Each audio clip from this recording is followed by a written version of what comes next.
Your book came out in 2014. Yes, So you exposed Weissman then. I did. And then, I'm just thinking about the timeline. Why doesn't that sound alarm for Mueller? Well, it should have, but Mr. Mueller's been protecting and promoting Mr. Weissman for 20 years. Okay. Mr. Mueller had a hand in putting him on the Enron task force where he committed all the atrocities that I talk about in my book. And then Mr. Mueller brought him back into the FBI as his general counsel after that.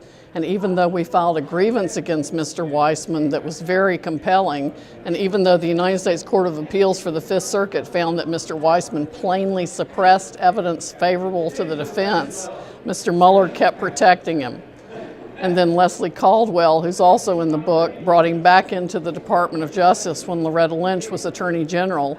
And they became what I call the deep state transition team that then went about running the back channel with Christopher Steele and Bruce Orr to do the dossier, getting it to the FBI and through the DOJ and all that, long before Weissman went on the special counsel force. I mean, really, everything Weissman and Ms. Ahmad touched, she was running the back channel with Christopher Steele too.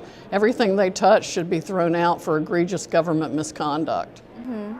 And so you think Mueller knew all this and knew Weissman from inside out? Oh yeah, I think that's why he picked him for the special counsel operation, because he knew what a dirty prosecutor he is. As soon as I heard that they raided Manafort's home in the wee hours of the morning and picked the lock and, had Manafort and his wife wake up in their bed with guns in their faces and search Manafort's wife in the bed in her nightgown, that's textbook Andrew Weissman. I call it prosecutorial terrorist tactics.